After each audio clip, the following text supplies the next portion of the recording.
welcome to my cozy corner of the internet. I'm here to update my monthly gaming diary and tell you all about everything I've played in May. So this month I didn't get to play that much.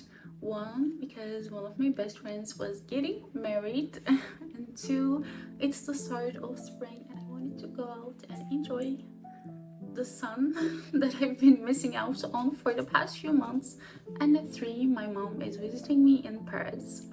But the games I've played, I really enjoyed them. So let's just talk about them. So actually, at the beginning of May, I thought I would have tons of free time to do whatever I wanted. But somehow, without meaning to, I ended up creating a whole list of new tasks for myself. Every day, something came up, and slowly that totally free month turned into one where I barely had time to play even an hour a day. And most of the little free time I had was spent on Final Fantasy XIV online. I didn't even do any main story quests. I was just so tired most days that I just logged in to do some job quests, mostly fishing ones, and then people watched in Limsa for a while before logging off. It became this little cozy evening activity that helped me wind down. So yeah, sadly I didn't roll the credits on anything this month. I usually like to finish games before I talk about them, but I still wanted to share what I played this month. I chose to include only the games I played for at least 3 hours, so I had time to get a solid feel for their gameplay and overall vibe. Also, I only played the new releases, so everything I'll talk about either came out in April or May. I know this intro is a bit longer than usual. Normally I just jump straight into the list, but since I don't have a lot of games to cover this time, I thought I would just chat for a bit first. The recent releases of the past few months are honestly crazy, by the way. There is so many Game of the Year nominees coming out in the span of only a few months, and I can't wait to play Blueprints and clear Obscure Expedition 33. Okay, let's talk a bit about the games I did play though. Let's start with the most recent release I tried, which was Deliver at All Costs. This game completely took me by surprise in the best way. I only heard about it while preparing for my May upcoming games video, and it immediately caught my attention. In this game, you start a new job delivering the weirdest, most unconventional cargo you can imagine. The storytelling has this serious tone, but the actual gameplay is just pure chaos and silly fun, and I love how those two sides clash. It makes the game so unique, and I feel like these days there aren't enough games that let you have just plain stupid fun. Deliver at All Costs totally nails that feeling. The whole late 50s aesthetic, the vehicle designs,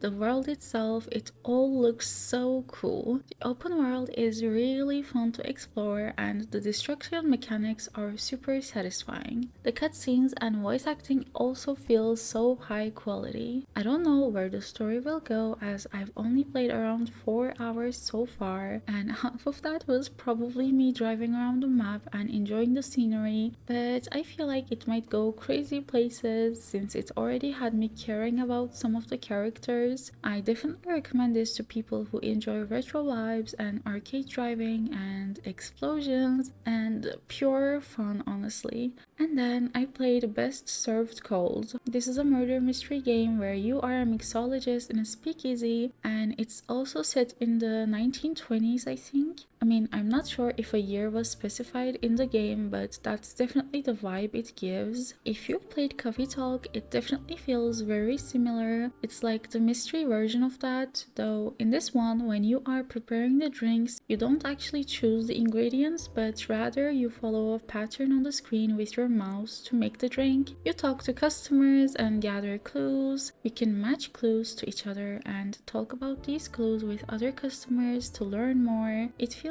really cozy, and the story is really intriguing. There is a big cast of characters and they're all so interesting to get to know too, and their art design is so pretty. There are multiple cases to solve, by the way, which keeps the game from becoming too repetitive or tiring. I kind of wish I got to play this in fall under a blanket with a warm drink. And finally, I've been playing quite a bit of Kitchen Sink Aloha. This is a cozy story-driven cooking game set in Hawaii, and it's so much more detailed than I expected. You take on the role of head chef at your family's legendary restaurant, which was super famous back in the day. From there, you build a team of chefs, learn new recipes, experiment with twists on classic dishes, and try to figure out which combinations work best. There is a great narrative with lots of different elements. You enter competitions, set up pop-ups around Hawaii, learn how to work in and adapt to new kitchen layouts, and even build your relationships with your co-workers. There are romantic relationships too. You can go on cute little dates like hiking or fishing. I wasn't sure if the gameplay itself would hold my attention because I haven't played many time management style cooking games before, but it turned out to be super fun and really satisfying. The upgrades and recipe tweaks are so enjoyable to play around with, and the character art is absolutely beautiful. Honestly, the food looks amazing too. Every time I play, I end up craving the food on the screen. And that's everything I played in May. Even though I didn't finish any of these games, I really enjoyed the time I spent with each of these games, and I would recommend all of them if they sounded interesting, and I'll of course definitely keep playing them to completion in June. Also, I know this month's video is coming out before the month even ends. That's because I won't be able to play anything else, or probably not be able to touch my PC until the end of the month, since I'm going to be taking my mom around Paris and enjoy the beautiful weather. So yeah,